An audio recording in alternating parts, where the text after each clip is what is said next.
saja yang seharusnya kita perbuat terhadap mayit tersebut atau orang yang meninggal itu. Baik, ya. Coba dilanjutkan ke halaman selanjutnya. Terus, jadi saya ngambil ini punya pemateri lain, ya. Pemateri lain yang cukup singkat membuat tentang materi apa saja yang harusnya kita perhatikan ketika kita mendapati orang yang meninggal, ya. Lanjut, ya. Kita tahu bahwa kematian itu akan selalu datang, ya. Setiap saat dengan tidak tahu kapan waktunya, ya kan? Ya. Kita lagi enak-enaknya, ya, ngelamun sambil kopi, ya. Misalkan, mati bisa datang, ya. Kita lagi seger-segernya seserian, malaikat Israel bisa saja datang, ya. Jadi kematian itu datangnya secara tiba-tiba, tidak ada yang tahu. Dan seperti ada surat apa ini, Al-Jum'ah, ya. Qul innal mautal ladzina tafirruna minhu fa innahu mulaqikum summa turaduna ila alimil ghaibi wasyahadah fa yunabbiukum bima kuntum ta'malun. Sesungguhnya kematian yang kamu lari daripadanya, maka sesungguhnya kematian itu akan menemui kamu. Artinya apa? Kalau kita takut mati, maka misalkan kita nyumput di kolong ranjang, ya, angker, ya. Nyumput di bunker, misalkan tidak akan mati, ya. Bahkan di Eropa itu takut hari kiamat datang, bikin bunker-bunker, ya. Bunker tenang, ya. Ruangan di bawah tanah, ya. Mau harganya sampai ratusan miliar dijualan, ya. Untuk persiapan nanti yaumul kiamat katanya. Nyampein oge teuing, ya. Umurna manehanana. Nah, persiapan jauh-jauh. Mati akan selalu menghampiri. Nah. Kemudian kamu akan dikembalikan kepada Allah. Nah, maka kita asalnya dari Allah akan kembali ke Allah, ya. Bagi orang-orang yang beriman itu maka wajib meyakini bahwa kematian itu akan ada. Dan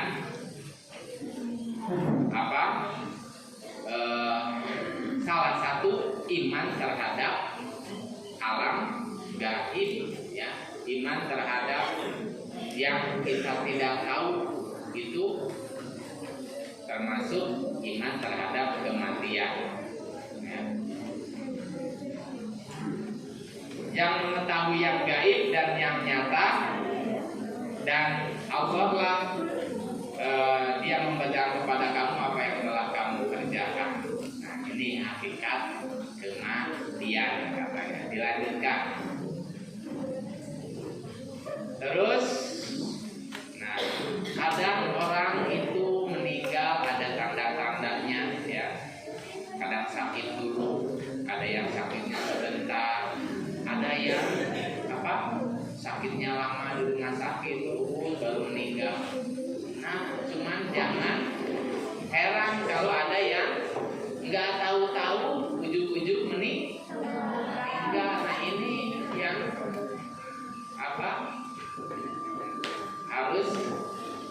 harus kita imani bahwa urusan mati itu tidak ada yang tahu. Berarti yang wajib bagi kita itu apa? Mempersiapkan datangnya ajal atau kematian. Apa persiapannya? Pak, mereka galuh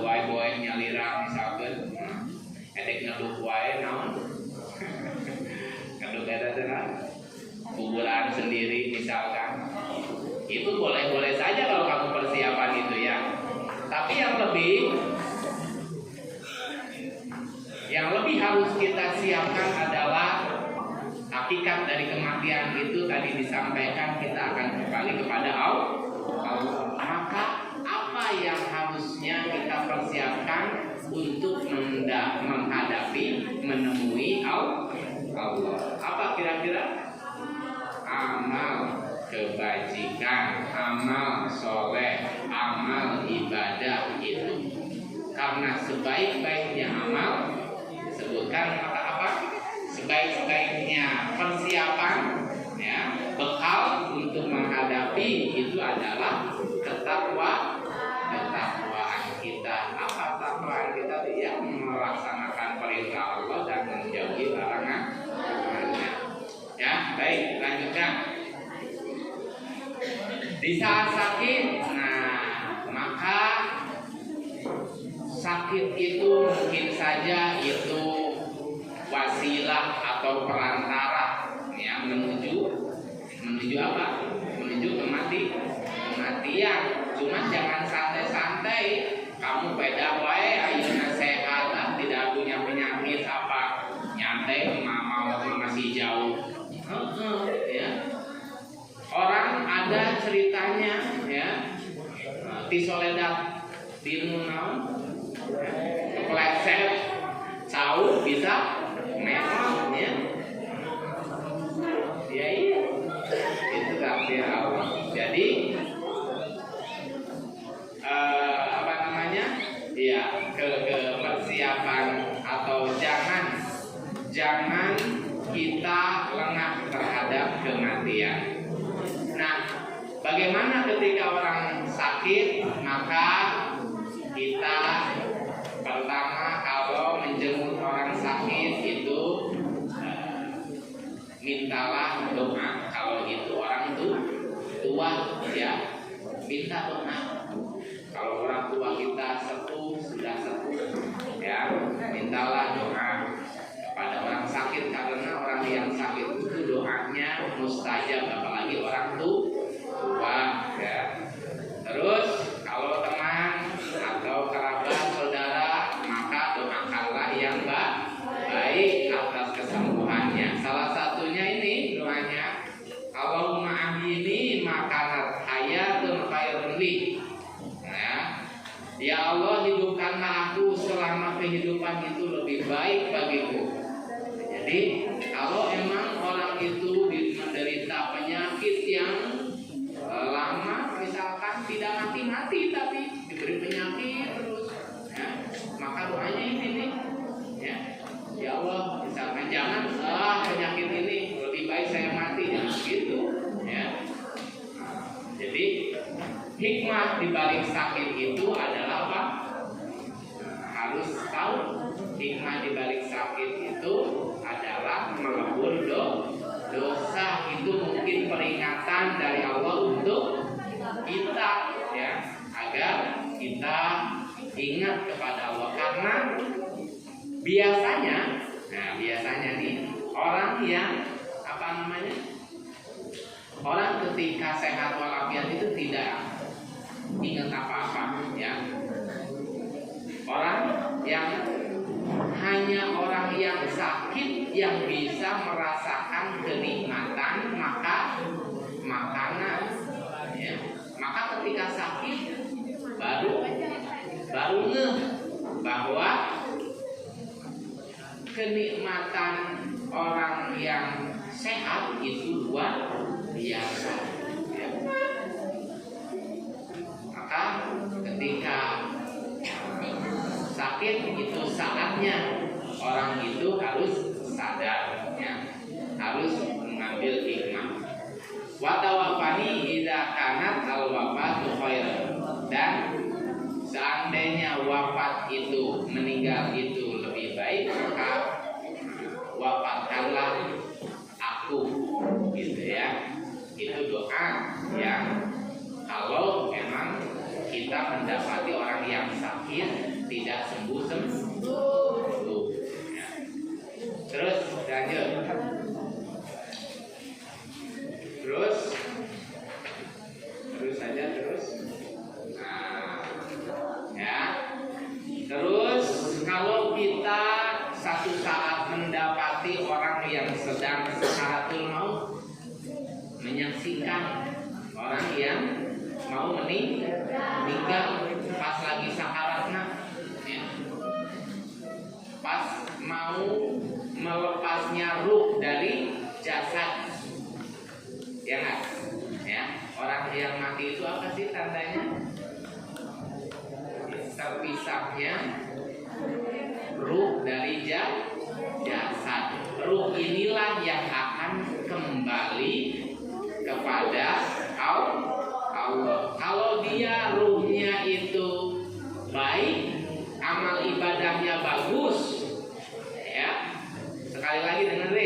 seandainya seseorang itu seseorang yang soleh, amal ibadahnya getol, maka ketika dia kembali kepada Allah itu tidak malu, ya, tidak sungkan, justru Allah merindukan.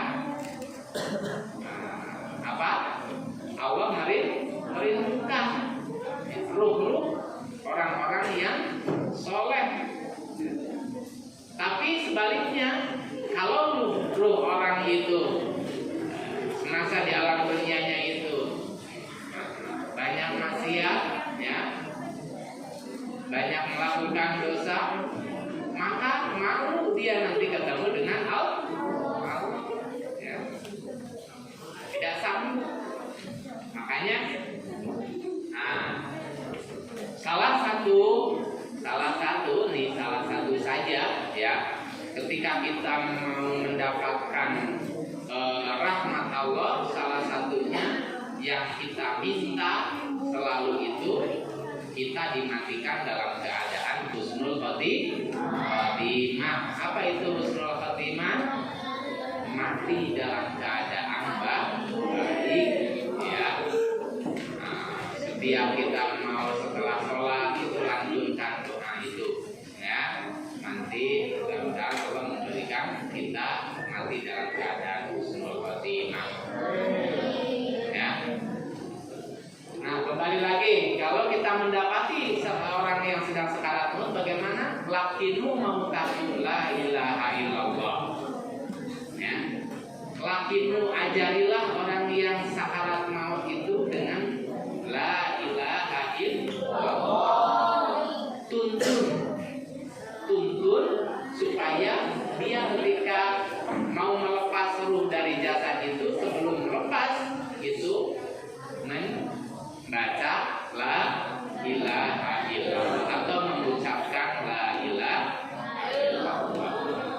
Nah, salah satu hadis menyebutkan barang siapa di akhir hayatnya, di akhir hajalnya itu mengucapkan la ilaha illallah, maka itu tanda-tanda bagian dia masuk surga. Itu lanjut. Makana akhirul kalami la ilaha illallah dakhalal jannah. Ini hadisnya, ya. Barang siapa yang akhir perkataannya la ilaha illallah, maka dia masuk surga, ya. Terus lanjut. Di saat telah meninggal, kalau kita mendapati orang yang telah meninggal, maka yang pertama itu ucapkan innalillahi wa inna ilaihi raji'un, ya, bahwa ini kematian ini satu saat menghampiri kepada orang lain, tapi di saat yang lain nanti tak akan pasti menghampiri kepada kita. Dengan mengucapkan itu adalah satu bentuk kesadaran kita, yang kedua bentuk doa kepada orang yang meninggal. Setelah itu apa? Inna ruha idza qabida tabi'al basar. Ya Allah, ya. Dijelaskan di dalam satu keterangan nih, dengerin ini, ya. Orang yang sekarat maut itu luar biasa sakitnya, ya. Luar biasa sakitnya. Seperti apa digambarkan? Seperti kamu tahu buah kedondong, ya. Buah kedondong itu dimasukkan di sini nih, di apa? Di apa, di tenggorokan, ya. Terus itu, dicabut, ya. Nah, itu bukan buah kedondong, tapi seperti jarum-jarum, ya, yang ketika dicabut, nah, seperti buah kedondong itu. Maka kamu bisa bayangkan, ya, itu sakitnya seperti apa, ya. Bahkan malaikat Ijrail sendiri kalau tahu dia merasakan orang yang sakit itu, nggak mau dia mencabut sembarangan. Sepelan-pelannya ketika dicabut apa namanya itu nyawa ya, ketika lepas itu sakitnya, bahkan di dalam hadis itu seperti dipukul 7 atau ditebas oleh 70 tebasan pedang ya. Itu luar biasa, kalau bawa 70 akoen-nya sudah itu artinya sakitnya yang luar biasa. Baik, lanjutkan. Terus di saat setelah meninggal mendoakan kebaikan untuknya ya. Terus jika sedang melakukan ihram maka kepala dan wajahnya tidak ditutupi. Nah, ini kalau memang kita mendapati orang yang meninggal itu dalam keadaan ihram. Terus menyegerakan mengurusi, memandikan, mengkafani dan menguburkannya. Nah, ini ya. Jadi kalau kita sudah nyata-nyata itu orang itu meninggal, ada yang dipegang ininya, urat nadinya ya. Kalau masih berdenyut, nah itu masih ada ya. Itu kalau yang kedokteran itu tahu itu ya. Terus di apa ini? Napasnya ya ditinggalin. Kalau ada masih hentakan angin dari lubang hidungnya, itu masih hidup. Kalau tidak ada berarti itu sudah mati. Pastikan dulu bahwa orang itu sudah meninggal. Jangan tidak pasti ternyata langsung dikafani udang nya. Jadi pastikan dulu. Terus yang harus disegerakan adalah memandikan, mengkafani dan menguburkannya. Cuman ini berbeda di berbagai daerah, dengerin ya. Ada yang meninggal maghrib langsung dikuburkan malam itu juga kebiasaannya. Jadi itu tergantung kebiasaan ya. Jadi bukan sesuatu yang wajib harus bisa. Kalau malam-malam tidak kelihatan salah-salah, nanti kamu mempersiapkan lubang lahatnya itu nggak benar, ya jangan dipaksakan malam-malam ya gitu. Jadi cuma itu kebiasaan saja ada dari setiap daerah. Kalau kamu tinggalnya di kebetulan yang cepat-cepat ya harus ngikutin ya. Cuman pada dasarnya itu jangan sampai terjadi apa namanya sesuatu yang pengurusan terhadap mayat atau jenazah itu tidak betul ya. Lanjutkan. Nah, terus mungkin ini ya. Nah, di saat telah meninggal, terus kalau kerabat ini saudara atau siapa, kalau tahu itu seorang mayitnya itu punya hutang, maka segerakanlah itu menghubungi atau berhubungan langsung dengan yang menghutangi, biar tidak mengganjal, biar tidak menahan perjalanan si mayit menuju menghadap Allah. Karena ada ya cerita di hadisnya bahwa orang yang meninggal tapi dia punya hutang itu dan hutangnya tidak dibayarkan padahal dia mampu, itu akan membebani dia di alam kuburnya. Terus lanjut ya, ini penting juga ya, ketika kita mendapati kematian di hadapan kita, di sekeliling kita, atau pengalaman itu mengenai pada salah satu keluarga kita, maka bersabarlah ya, berserah dirilah kepada Allah ya. Di antaranya itu ya, jangan apa? Jangan menjerit-jerit atau menunjukkan tidak menerima atas takdir Allah, karena salah satu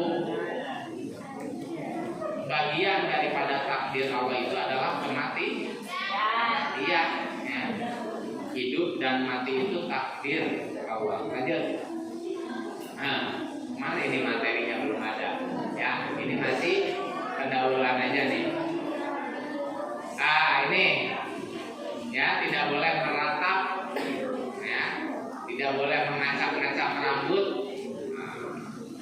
atau mencukur botak karena musibah. Misalnya, intinya apa sih?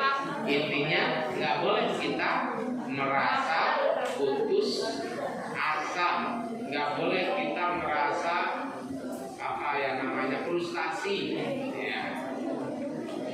Frustasi saja. Nih tanda-tanda husnul khotimah, mengucapkan syahadat. Kadang orang itu ada yang meninggal ketika baca Quran klub, ya. Terus ada orang ketika lagi sholat, ujug-ujug langsung, ya, disamperin Ijroil yang cilaka lagi apa? Lagi di tempat yang tidak layak itu mau. Alhamdulillah ini ya, jangan sampai tanda-tanda orang yang meninggal itu emang berkeringat karena apa? Karena saking bebannya, ya, panas gitu, karena saking bebannya itu berkeringat dingin biasanya keluar. Terus biasanya itu apa? Dari kaki dulu tuh, kaki mulai dingin karena lu itu keluarnya dari mana sih? Jadi kalau ini sudah tidak ada rasa, terus melemah airnya.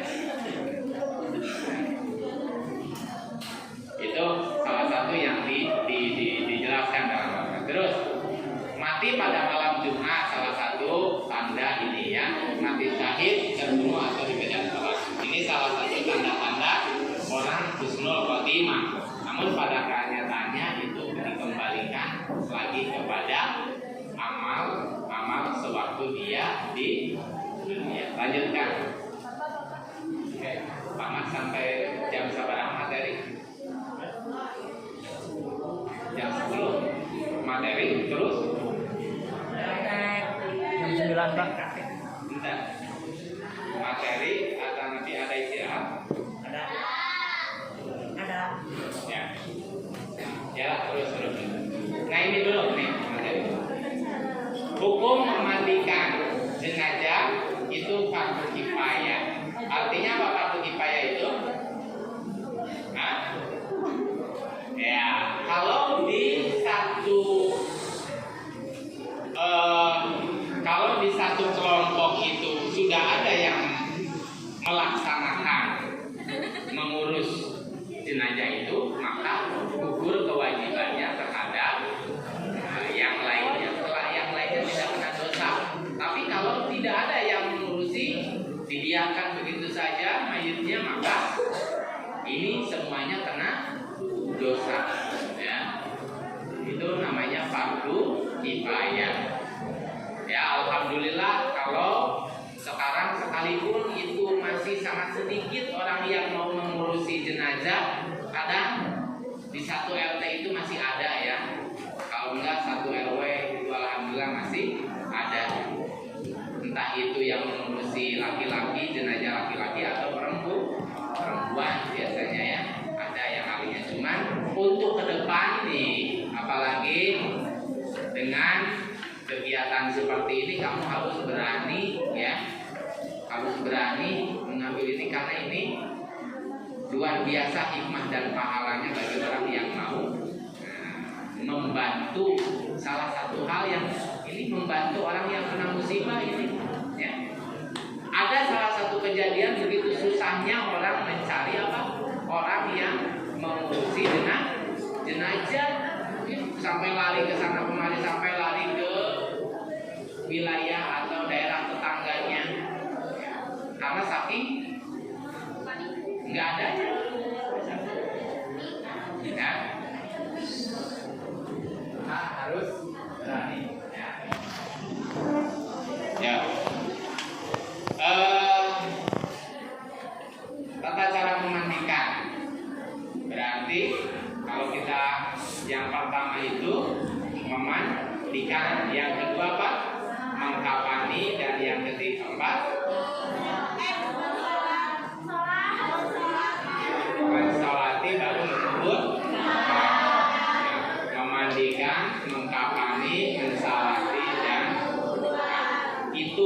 kewajiban, kewajiban kita kepada orang yang meninggal. Ada satu lagi, menunaikan wasiatnya dan membayar utangnya. Ya, kalau ada wasiat, misalkan si mayit itu sebelum meninggal mewasiatkan, itu tunaikan segera, ya. Terus lanjutkan. Nah, adab dan tata cara memandikan jenazah. Nih, ini penting nih, materinya nanti bisa dipraktekkan. Ingat-ingat. Nanti prakteknya di ini satu kelompok, di sana satu kelompok, di sana satu, 3 kelompok mungkin ya. Nah, masing-masing nanti harus ada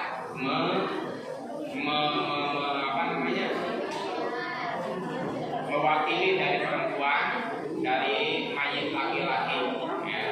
Kamu mau mempraktekkan yang mana dulu? Ya. Ada memandikan, menutup aurat. Nih, aurat ya. Jadi memandikan itu tidak seperti kita mandi di WC ya, kayak di toilet sendiri lagi hidup dulu ya.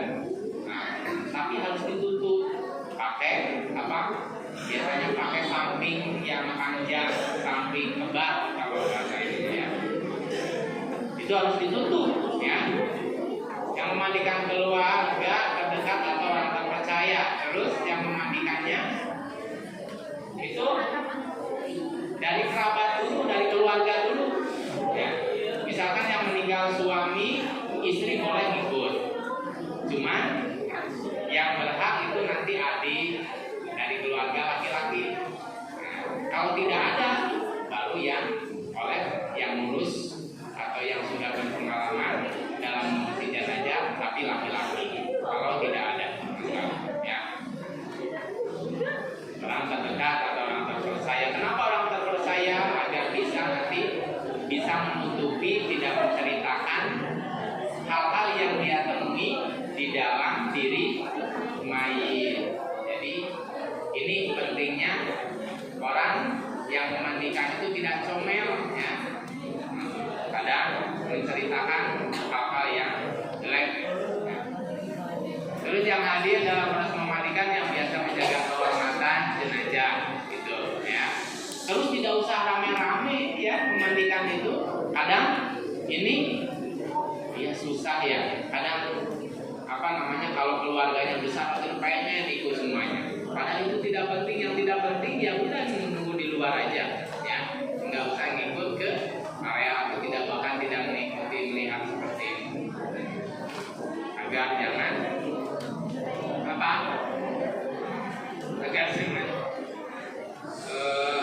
kita keluar dulu sangka terhadap mayit kalau menemukan hal-hal yang ini.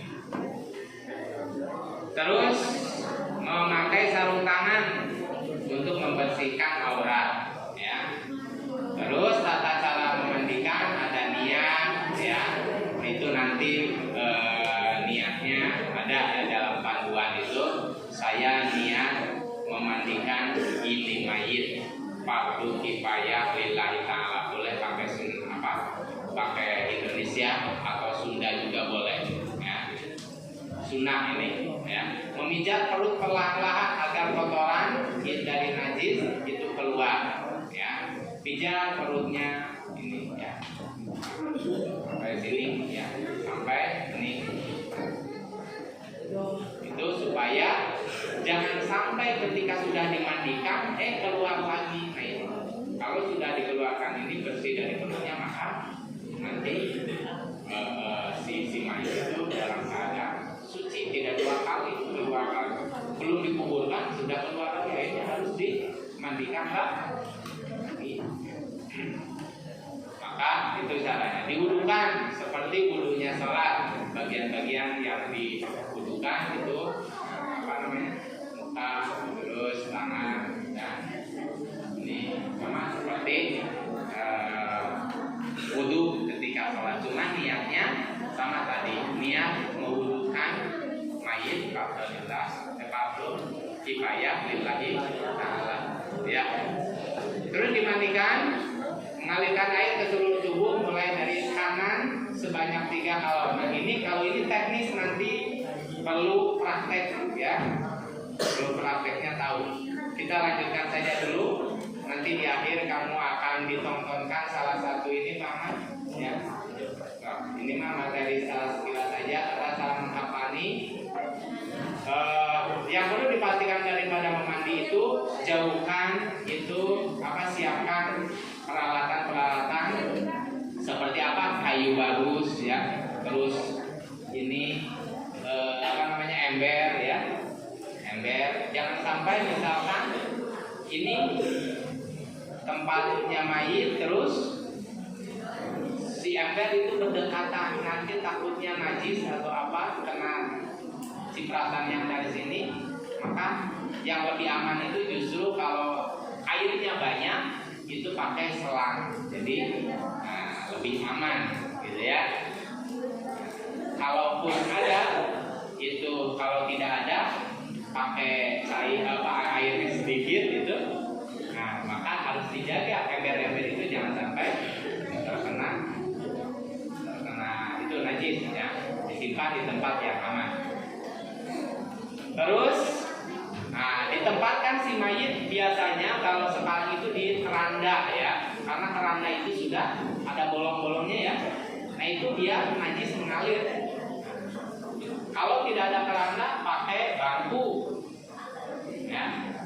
Kalau tidak ada bangku pakai mana? Boleh sama yang memandikan itu di lahun ya, di lahun.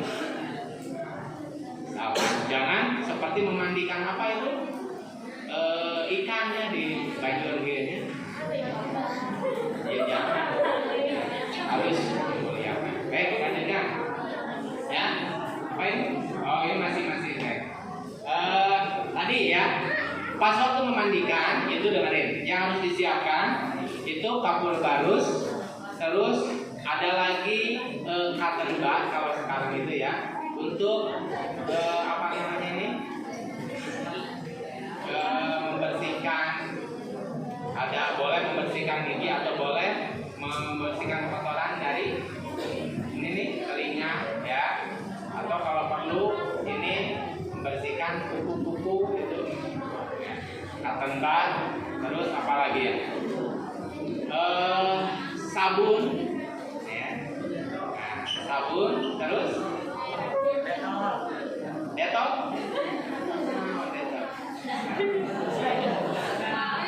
Kalau ada daun bidara ya, cuma saya juga nggak tahu daun bidara itu seperti apa. Itu biasanya cuman itu aja yang wajib ya. Terus yang kewajiban yang kedua adalah mengkapani. Nah ini mengkapani itu nanti dengerin, setelah selesai misalkan ini si mayit ya, ini mayit nih. Ini misalkan mayit itu tetap dalam keadaan tertutup, terus dikeringkan ya, dikeringkan terlebih dahulu baru. Namun ada yang lain yang sudah mempersiapkan ini kain kapan. Jangan dulu mayit itu menunggu lama, kedinginan mayit juga ya. Kalau dibiarkan ini ternyata belum beres kain kapannya, maka dilihatlah ini kain kapannya ya. Kain kapan yang baik ya, yang layak ya. Kain kapan yang baik dan layak. Kalau tidak ada yang baik, itu yang layak. Artinya mungkin ya tidak terlalu mahal, tapi biasa sedang ya. Bersih, menutupi seluruh tubuh dan berwarna putih. Nggak usah pakai warna pink atau apa. Nggak usah ya. Yang penting diberi wewangian atau disapi dengan kayu galuh. Nah sudah ditata itu dikasih wewangian. Nanti kalau videonya kita lihatkan ya. Terus bagi laki-laki nih dengerin, nanti materi praktiknya harus tahu. Bagi laki-laki 3 lapis ya, 3 lapis. Terus bagi perempuan itu minimal 5 lapis. Bagaimana Terus yang ke berapa ini? Memandikan, mengkafani, mensolati yang ketiga. Nah, tata cara sholat jenazah itu niat sholat jenazah. Udah pada hafal kan? Ya, nanti satu-satu ya. Yang pertama harus niat berdiri, takbir pertama membaca Fatihah, takbir kedua membaca sholawat, takbir ketiga membaca Allahumma ighfir lahu warhamhu wa'afihi wa'fu anhu. Kalau laki-laki mayitnya, kalau perempuan Allahumma ighfir laha warhamha wa'afiha wa'fu anha. Dan takbir keempat setelah itu membaca, boleh membaca doa lagi Allahumma la tahrim nah ajroha wala taqna bawaqil laha waqil laha gitu ya. Waqil lana walaha gitu. Terus baru salam ya. Terus dalam takbir seperti takbir kita sholat seperti ini Allahu Akbar ya. Terus lanjut lagi. Tata cara menguburkan jenazah yang terakhir nih materi yang harus juga kamu pahami. Biasanya, nah kalau kita mendapatkan yang mati itu ada panitianya ya enggak? Ada yang mencari apa itu? Ada yang mencari tukang gali. Ya. Iya itu harus ada panitia. Ya. Kalau sorangan lieur ya. Mayit diantepkeun nguruskan dia. Jadi ada panitianya biasanya. Ada yang tukang ngasih saran. Coba cariin yang gali dulu kuburannya, terus diukur dulu kuburannya ya apa?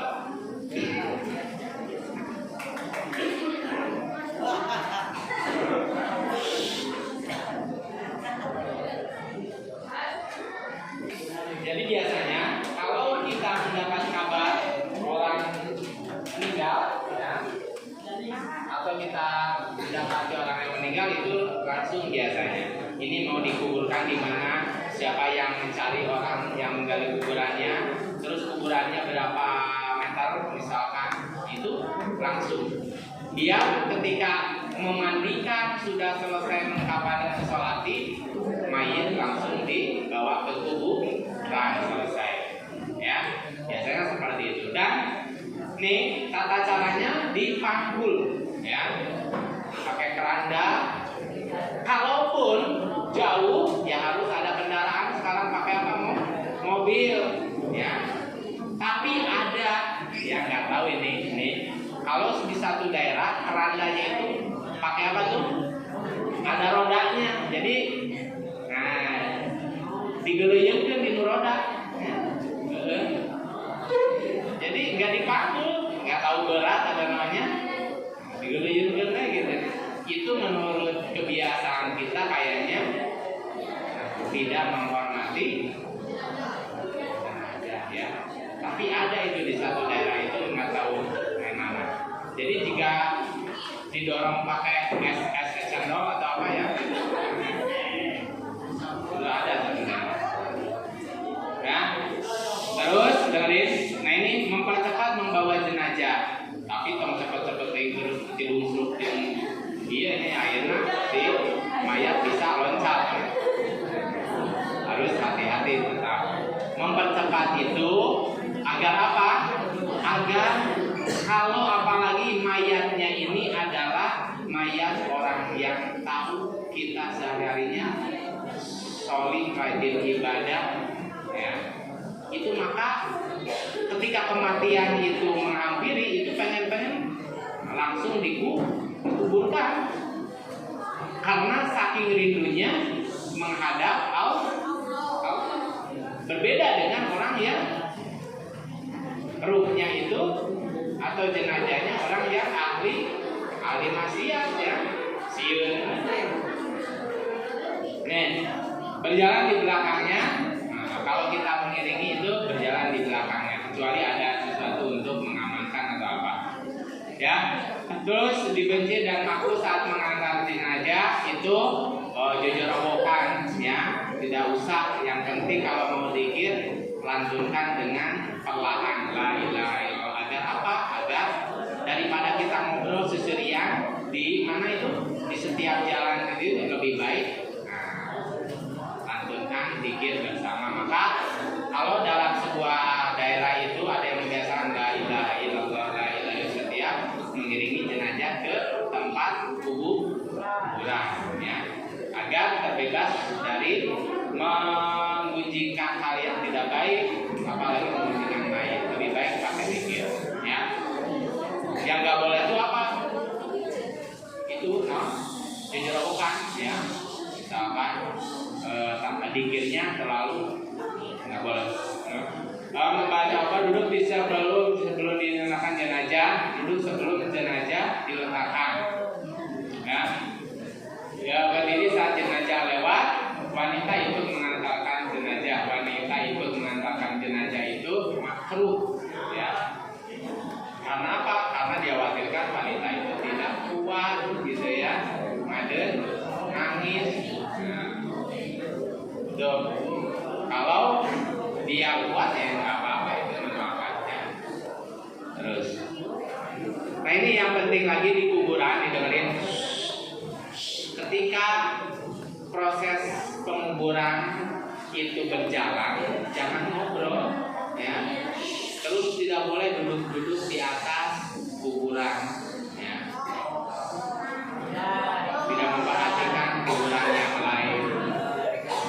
Maka lebih baik baca surat Inna Anzalna fi Lailatul Qadar atau baca Al-Qur'an Takasur, gitu ya. Biasanya itu, ya. Pelan-pelan saja daripada sampai nunggu beres terus talqin adzan. Itu adalah kebiasaan-kebiasaan di berbagai daerah, itu bisa dilaksanakan, ya. Yang jelas sekali lagi, kalau mengurusi jenazah itu ikuti sebagaimana kebiasaan di daerahnya masing-masing, ya. Ya, Pak Ahmad, ini tidak kayaknya. Pak Ahmad, halo.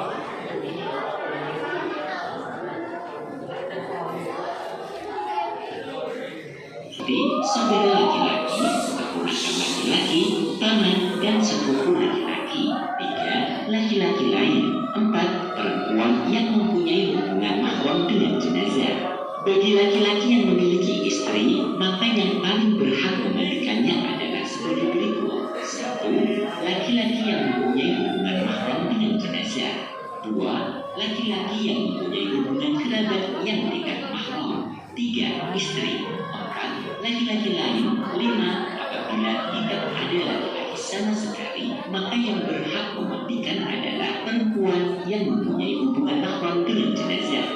Sahabat Muslim hafizahullah, para ulama berpendapat ada 2 cara yang bisa dilakukan dalam memandikan jenazah, yaitu cara minimal dan cara paling sempurna.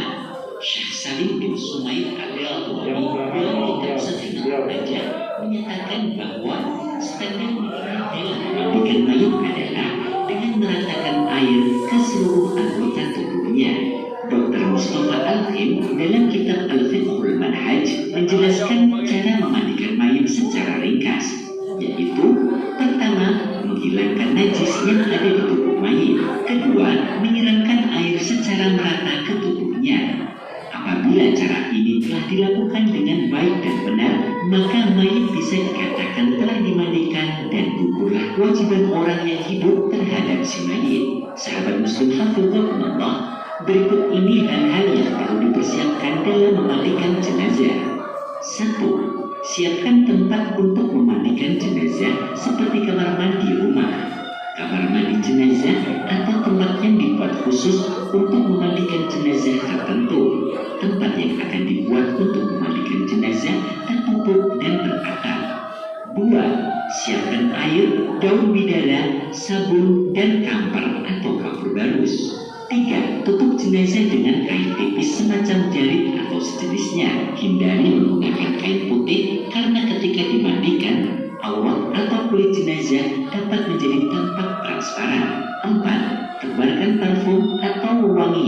sekeliling tempat pemandian. 5. Tutup wajah jenazah selama memandikan, kecuali jenazah yang dimandikan adalah orang yang meninggal dalam keadaan masih berihram, maka menutup wajahnya tidak diperbolehkan. 6. Letakkan jenazah pada meja atau tempat yang telah disediakan untuk memandikan. Apabila tidak ada tempat khusus untuk memandikan, sebagai alternatif, jenazah boleh dipangku oleh orang yang memandikan. 7. Orang yang memandikan adalah orang yang amanah dan bisa menjaga rahasia. Hal ini sangat penting karena terkadang terdapat 1-2 cacat atau kekurangan dalam tubuh jenazah. Supaya tidak bocor, maka yang memandikan adalah orang yang bisa menjaga informasi tersebut. 8. Selain orang yang berkepentingan untuk memandikan, dilarang masuk area pemandian. Hal-hal yang harus dilakukan sebelum memandikan jenazah. 1. Gunakan alat pelindung diri sebagai antisipasi penyebaran penyakit yang diderita oleh jenazah yang tanpa disadari oleh keluarga maupun orang yang memandikan. 2. Bersihkan gigi dengan jari telunjuk kiri dan lubang hidungnya dengan jari kelingking dan memakai sarung tangan. 3. Bersihkan kotoran di bawah kukunya dengan benda yang lunak. 4. Bersihkan kotoran pada perut jenazah dengan cara A. Mayat diposisikan duduk agak condong ke belakang. Tekan perut mayat berulang-ulang secara lembut dan perlahan dari atas sampai ke bawah. B. Pada saat menekan perut jenazah bagian kanan, maka orang yang berada di posisi kaki mengangkat paha kiri mayat. Begitu pula sebaliknya. Pada saat menekan perut jenazah bagian kiri, maka paha kaki kanan jenazah diangkat. C. Apabila menyentuh awal jenazah, maka wajib menggunakan alas atau sarung tangan. Untuk selain aurat, hukum menggunakan alas adalah sunnah. 5. Bersihkan seluruh najis yang ada pada jenazah. 6. Bersihkan kemaluan dan bubur jenazah dengan tangan kiri dan wajib menggunakan sarung tangan atau kain tipis. 7. Wudhui jenazah sebagaimana wudhunya orang hidup. Pada saat membasuh muka, kepala jenazah agak dimiringkan supaya air tidak masuk ke dalam mulutnya. Berikut ini niat wudhu untuk jenazah. Saya niat mewudhui mayat ini. Sahabat muslim hafizakumullah, setelah proses persiapan memandikan sudah selesai, berikutnya adalah proses memandikan jenazah. 1. Siram seluruh tubuh jenazah dengan air netral secara merata. 2. Sampo kepala dan rambut jenazah, kemudian disisir pelan-pelan agar tidak rontok. Kemudian bilas. Apabila terdapat rambut yang rontok, maka wajib dikubur dan sunnah memasukkan rambut yang rontok ke dalam kain kafan bersama jenazah. 3. Siram seluruh tubuh jenazah dengan air yang telah dicampur dengan sabun. 4. Siram seluruh tubuh mayat dengan air bersih untuk menghilangkan sisa sabun, dimulai dari sebelah kanan, kemudian mayat dimiringkan ke kiri untuk menyiram bagian punggung dari arah kanan. Setelah menyiram bagian kanan, jenazah dimiringkan ke kanan untuk menyiram bagian punggung dari arah kiri. Saat memiringkan jenazah ke kanan, mulailah dengan mengangkat kaki kirinya, kemudian dinaikkan di atas kaki kanan. Begitu pula sebaliknya, pada saat akan memiringkan ke kiri, maka kaki kanan ditaruh di atas kaki kiri terlebih dahulu, baru kemudian tubuhnya menyusul dimiringkan. 5. Menyiram jenazah dengan air yang telah dicampur dengan daun bidara. 6. Siram seluruh tubuh mayit dengan air yang dicampur sedikit kapur barus. Sahabat muslim hafizakumullah, terjadi perbedaan urutan penyiraman antara satu tempat dengan daerah lain. Namun pada prinsipnya dalam memandikan jenazah adalah meliputi 3 hal berikut, yaitu 1. Membersihkan, 2. Mewangikan, 3. Mengawetkan. Penggunaan air netral adalah untuk membersihkan, menggunakan daun bidara atau sabun adalah untuk mewangikan selain untuk membersihkan. Dan kapur barus berfungsi untuk menjadikan tubuh jenazah lebih awet. Astaghfirullah. Demikianlah tata cara memandikan jenazah. Semoga Allah selalu meridhoi kita dalam menjalankan semua ibadah. Amin. Wassalamualaikum warahmatullahi wabarakatuh.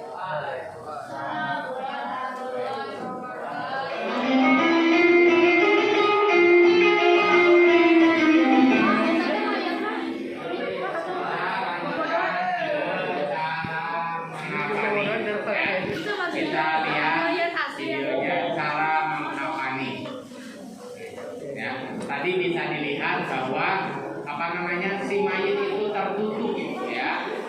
Si mayit itu ditutupi oleh kain jarit, jadi tidak kita melihat aurat, ya, melihat badannya si mayit itu dalam keadaan terpaksa saja kalau emang sudah dipastikan memang bersih atau apa, ya.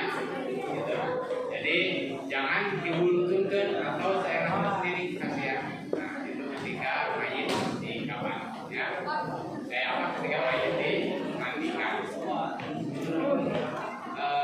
Tata cara mengkafani jenazah laki-laki dulu, ya. Kita lihat, ya.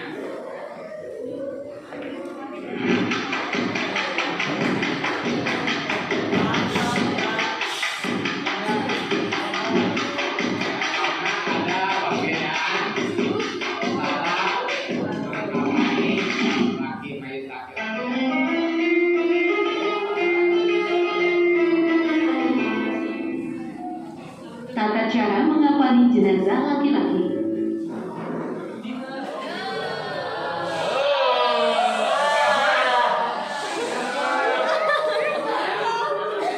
Assalamualaikum warahmatullahi wabarakatuh. Sahabat Muslim hafizahullah, salah satu kewajiban kolektif terhadap orang yang meninggal adalah mengkafani.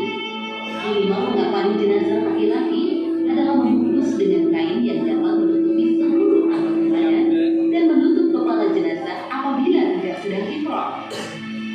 Berikut ini tata cara mengkafani jenazah laki-laki secara sempurna, yaitu 1. Sunnah menggunakan 3 lembar kain kafan berwarna putih. Apabila menggunakan kain selain putih, maka hukumnya adalah makruh.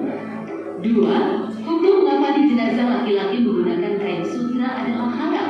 3. Setiap lembar kain kafan tidak wajib menutupi seluruh badan jenazah.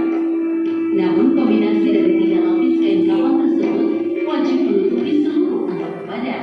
4. Kain kafan dipotong sesuai ukuran jenazah dengan dilebihkan sedikit supaya kain bisa diikat.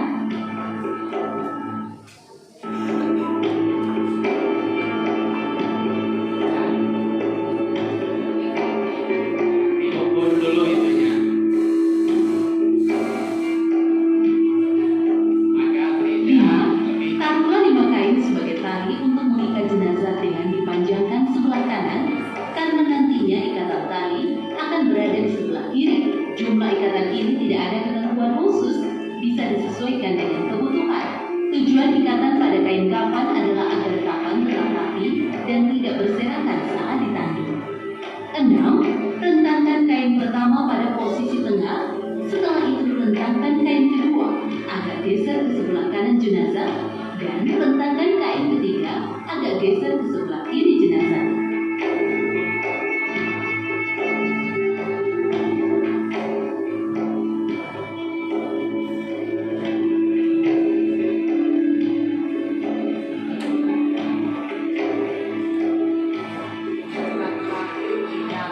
ya.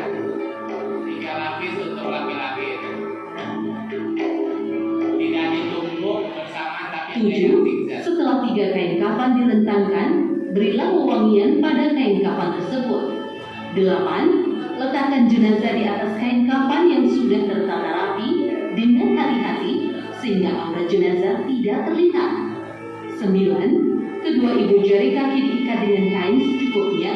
Tangan jenazah disedekapkan dengan posisi tangan kanan di atas tangan kiri. Menyedekapkan tangan ini hukumnya adalah tidak wajib. Menurut Syafi'iyah, boleh meluruskan kedua tangan di samping kanan dan kiri jenazah.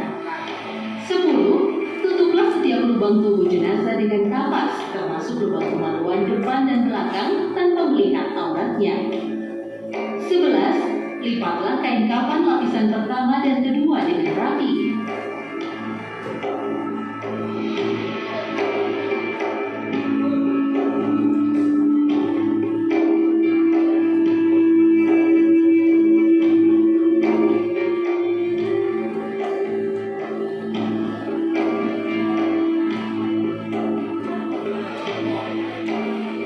12. Ambil kain yang menutupi aurat jenazah sebelum melipat kain yang terakhir.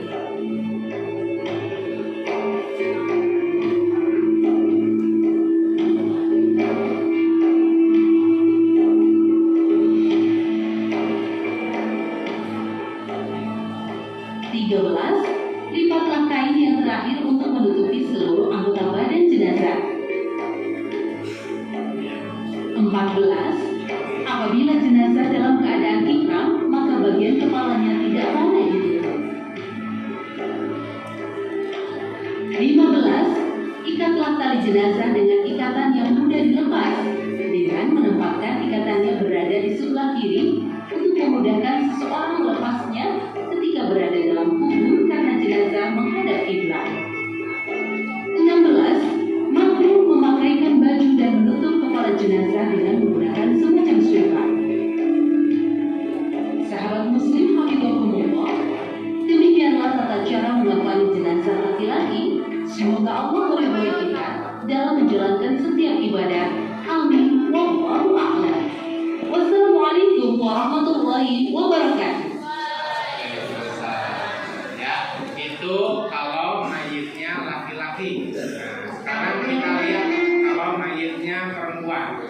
Ada 5 lapis kain kafan seperti apa di susunnya, bagaimana cara melipatnya, itu nanti kita lihat. Nanti untuk prakteknya perempuan, untuk laki-laki. Maka siapkan, ya. Siapkan mayit yang kecil, ya.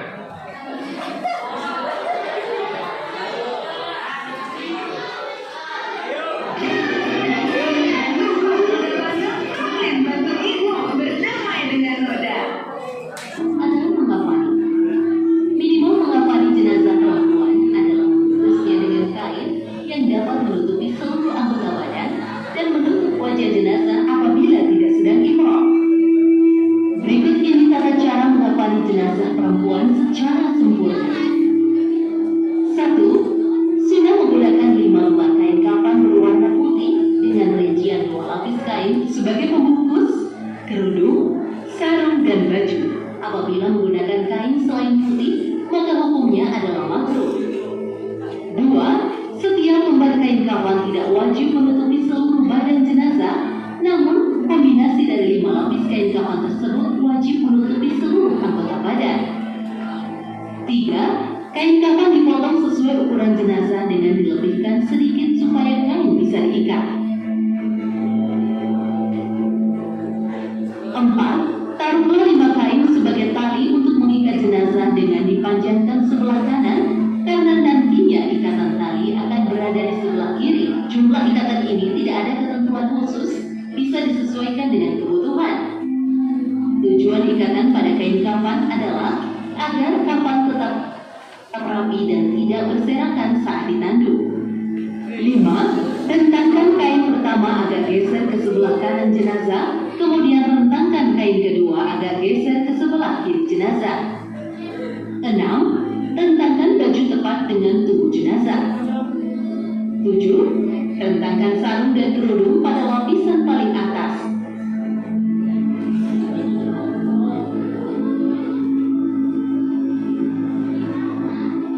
Cara melipatnya seperti itu, cara menyusunnya, ya.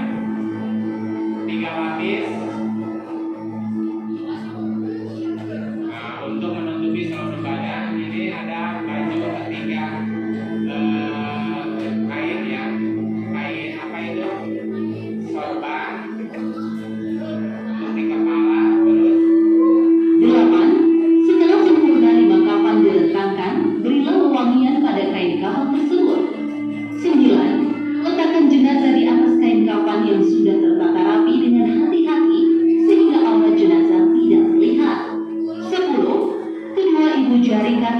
dengan kain secukupnya. Tangan jenazah disedekapkan dengan posisi tangan kanan di atas tangan kiri. Menyedekapkan tangan ini hukumnya adalah tidak wajib. Menurut Syafi'iyah, boleh meluruskan kedua tangan di samping kanan dan kiri jenazah. 11. Tutuplah setiap lubang tubuh jenazah dengan kapas, termasuk lubang kemaluan depan dan belakang tanpa melihat auratnya. 12. Lipatlah kain kafan mulai dari sarung dan kerudung dengan rapi. Cara-caranya ya sarung itu. 13. Setelah itu lipat baju untuk menutupi sarung dan kerudung. Ya, bajunya seperti itu. 14. Ambil kain yang menutupi aurat jenazah sebelum melipat kain yang terakhir. 15. Lipatlah kain yang keempat dan kelima untuk menutupi seluruh anggota badan jenazah.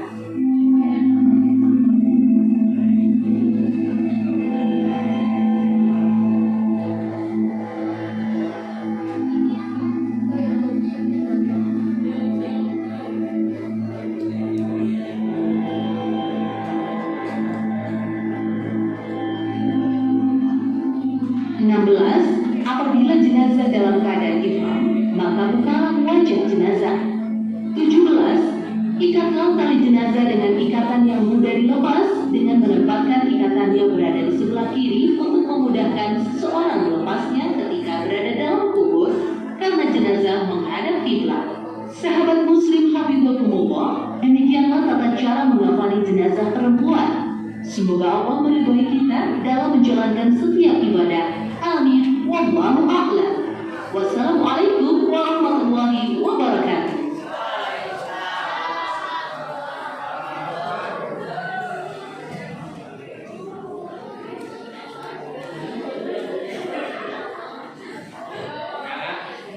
Sudah ada gambaran?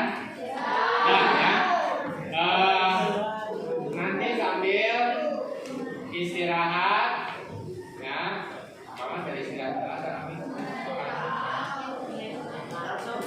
Nggak ada istirahat sebetulnya, cuma untuk mempersiapkan dan membentuk siapa yang mau ikut dalam panitia pemulasaraan ini, ya. Jadi semuanya dilibatkan. Siapa yang seperti tadi kita lihat ada di bagian yang memandikan itu 4 orang, ya butuh. Karena nggak mungkin kalau memandikan itu berapa? 1 orang. Pasti satu kelompok itu coba dengerin, nih, ya. Tidak mungkin di apa namanya dilakukan oleh 1 orang. Jadi tetap ya perlu panitia. Makanya dari kelompok ini silakan silakan perempuan 1 kelompok, boleh ngambil teman-teman dari kelas 2 digabung sama kelas 7, ya. Yang mau ikut terlibat silakan. Ini cuma nanti ada yang inti, ya. Jadi nggak semuanya sibuk, tapi ada yang bagi-bagi gitu lah, ya. Boleh. Cuman yang inti itu paling berapa? 4. Untuk yang memandikan, setelah itu membawa jenazahnya ya kurang lebih 10 orang lah boleh dibentuk, ya. 10 orang untuk 1 kelompok, ya. 10 orang untuk 1 kelompok, ya. Kita lanjut sambil ini silakan sekarang cara menyolatkannya, karena nah ini karena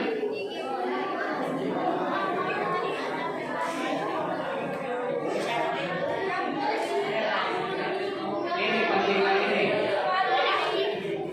Coba dilihat. Jadi kamu bukan, yuk.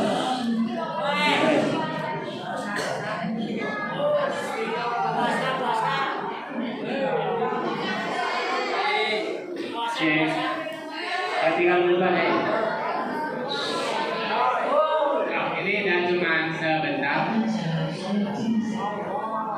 Sekilas saja ini.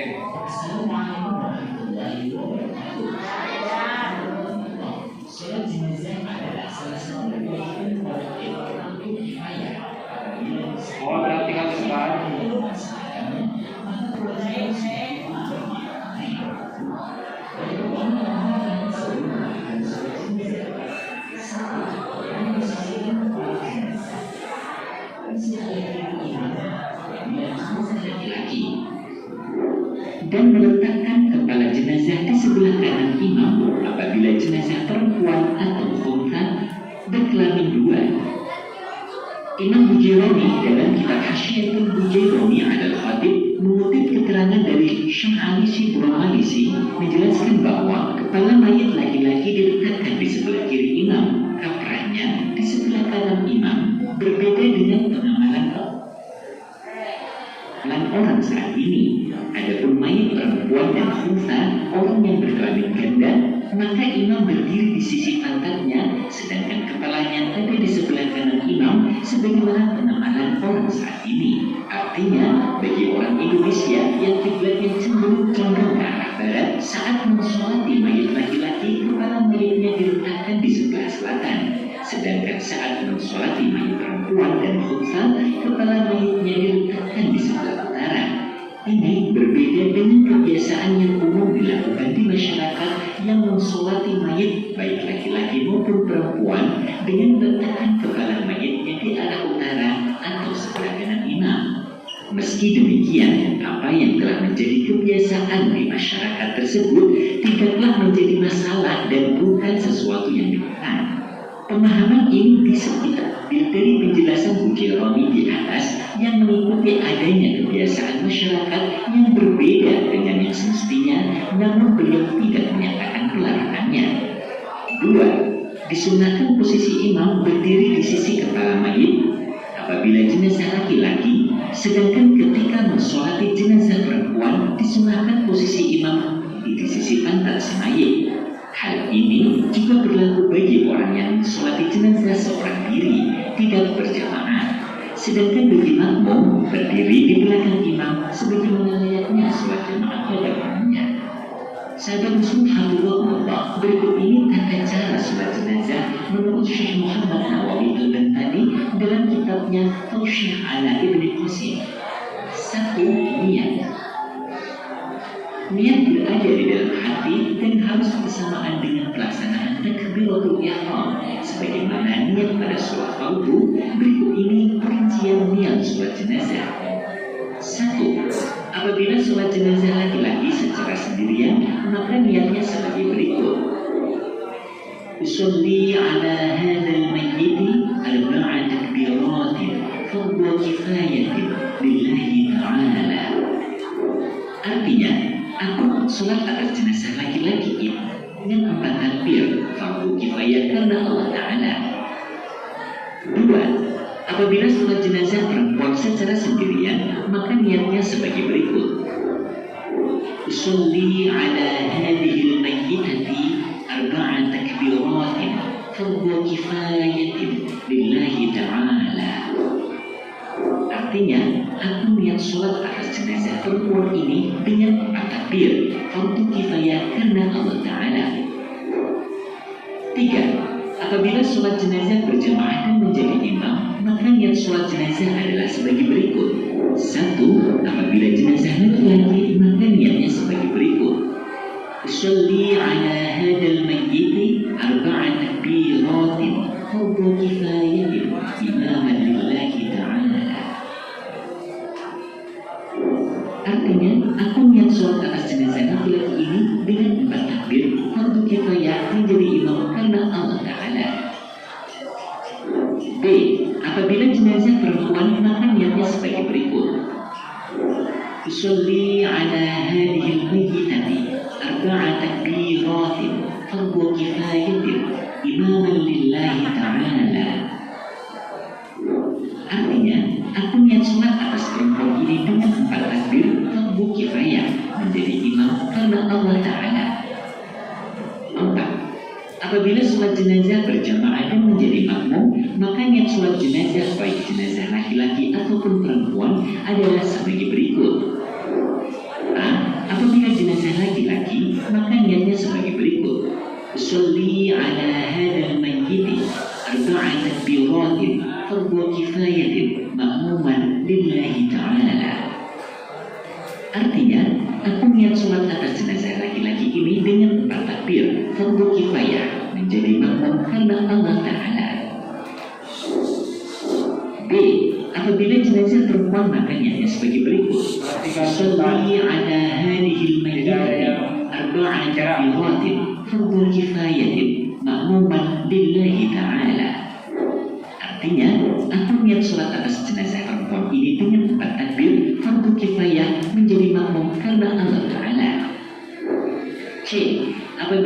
namun tidak mengetahui jenis kelamin jenazah, maka niatnya adalah sebagai berikut. Usolli ala man shalla alaihi al-imam ma'muman fardhan lillahi ta'ala. Artinya, aku niat sholat atas jenazah yang disolati imam fardu karena Allah Ta'ala. 2. Berdiri. Sholat jenazah wajib dilakukan dengan cara berdiri, sebab sholat jenazah tergolong sholat fardu, sedangkan setiap sholat fardu wajib dilaksanakan dengan cara berdiri. Berbeda halnya ketika seseorang tidak mampu untuk berdiri, maka ia dapat melakukan sholat jenazah dengan cara duduk, seperti halnya ketentuan yang terdapat dalam sholat 5 waktu. 3. Takbiratul ihram. Termasuk dalam hitungan 4 takbir adalah takbiratul ihram. Maka sholat jenazah tidak dihukumi sah jika jumlah takbir yang dilakukan kurang dari 4 takbir. Disunahkan mengangkat kedua tangan sejajar dengan bahu ketika membaca takbir, sebagaimana kesunahan saat sholat 5 waktu. 4. Membaca surat Al-Fatihah. Membaca surat Al-Fatihah dilakukan setelah takbir pertama, takbiratul ihram. Disunahkan suara dalam membaca surat Al-Fatihah. Sekiranya bacaan satu orang oleh dirinya sendiri, meskipun sholat jenazah dilakukan di malam hari. Disunahkan sebelum membaca surat Al-Fatihah agar membaca ta'awudz menurut qaul ashab pendapat terkuat. Tapi tidak disunahkan untuk membaca doa iftitah. Sholat jenazah sebaiknya dilakukan secara ringkas, sedangkan doa iftitah dianggap terlalu panjang untuk dibaca dalam sholat jenazah. 5. Takbir kedua.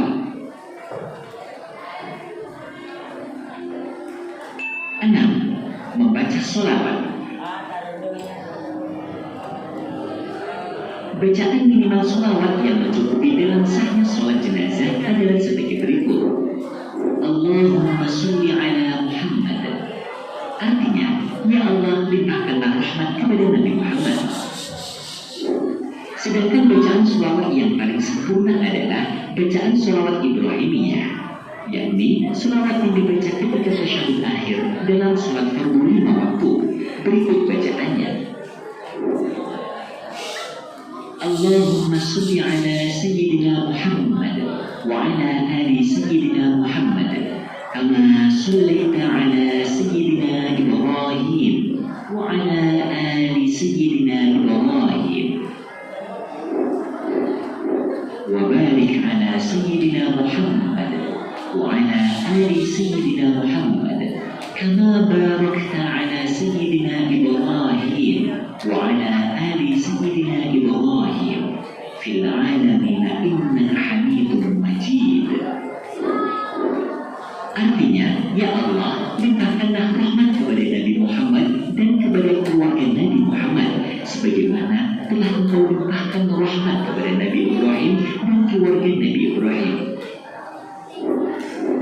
Limpahkanlah pula keberkahan bagi Nabi Muhammad dan bagi keluarga Nabi Muhammad, sebagaimana telah Engkau limpahkan keberkahan bagi Nabi Ibrahim dan bagi keluarga Nabi Ibrahim.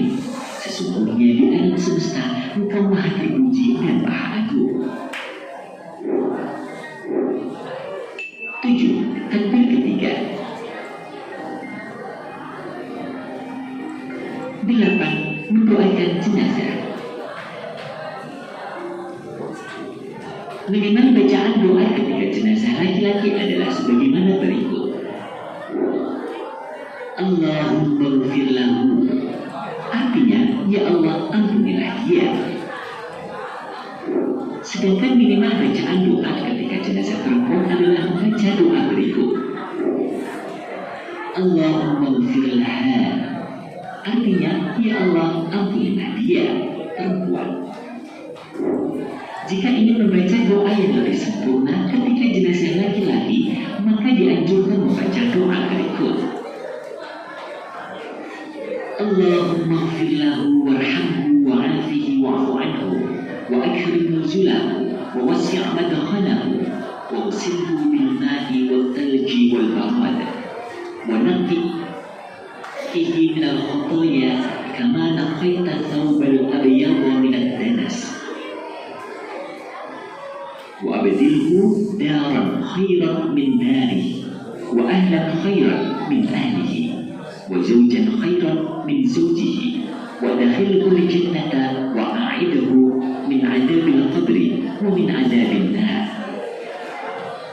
Artinya, ya Allah, ampunilah dia, rahmatilah dia, bebaskanlah dan maafkanlah dia, muliakanlah tempatnya, luaskanlah kuburnya, dan mandikanlah dia dengan air, salju, dan es. Bersihkan dia dari segala kesalahan, sebagaimana engkau membersihkan baju yang putih dari kotoran. Berikan ia rumah yang lebih baik dari rumahnya di dunia, keluarga yang lebih baik dari keluarganya, pasangan yang lebih baik dari pasangannya, kemudian masukkanlah ia ke dalam surga dan lindungilah ia dari siksa kubur dan siksa neraka. Sedangkan jenazah perempuan maka dianjurkan membaca doa berikut ini. Allahumma ighfir laha warhamha wa'afiha wa'fu anha wa akrim nuzulaha wa wasi' madkhalaha واغسلها بالماء والثلج والبراد ونقها من الخطايا كما نقيت الثوب الأبيض من الدنس وأبدلها دارا خيرا من دارها وأهلا خيرا من أهلها وزوجا خيرا من زوجها وأدخلها الجنة وأعدها من عذاب القبر ومن عذاب النار. Artinya, ya Allah, ampunilah dia, rahmatilah dia, bebaskanlah dan maafkanlah dia, muliakanlah tempatnya, luaskanlah kuburnya, dan mandikanlah ia dengan air, salju, dan es. Bersihkan dia dari segala kesalahan, sebagaimana engkau membersihkan baju yang putih dari kotoran. Berikan ia rumah yang lebih baik dari rumahnya di dunia, keluarga yang lebih baik dari keluarganya, pasangan yang lebih baik dari pasangannya, kemudian masukkanlah ia dalam surga dan lindungilah ia dari siksa kubur dan siksa neraka. 9. Takbir yang keempat.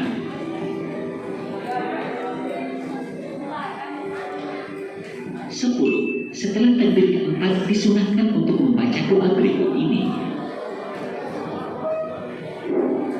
Untuk jenazah laki-laki, Allahumma la tahrimna ajrahu wa la taftinna ba'dahu waghfir lana walahu.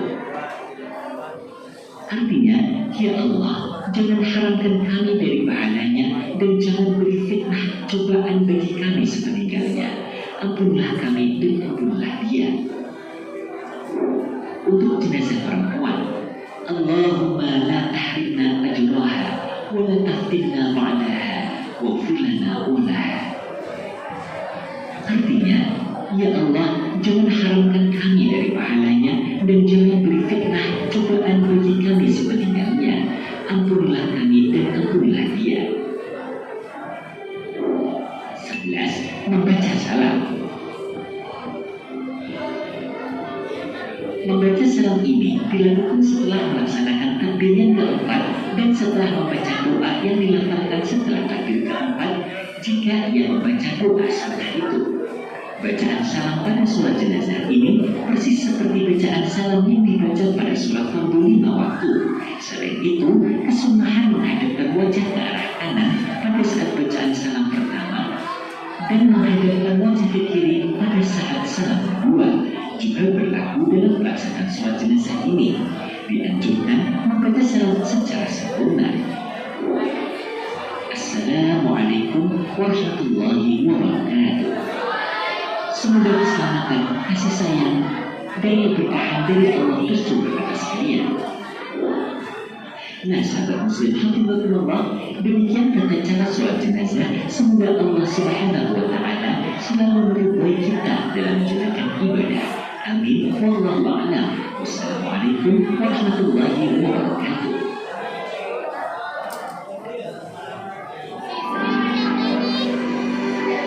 Ya, cek. Perhatian, untuk sekarang boleh kalian istirahat dulu ya. Nanti yang tadi ngajung pokoknya siap-siap ke depan untuk praktek cara mandikan mayat dan praktek sholat mayat. Ya, yang tadi sudah ditentukan di sana, nanti ada hadiah untuk kalian. Oke? Kalian sekarang istirahat buat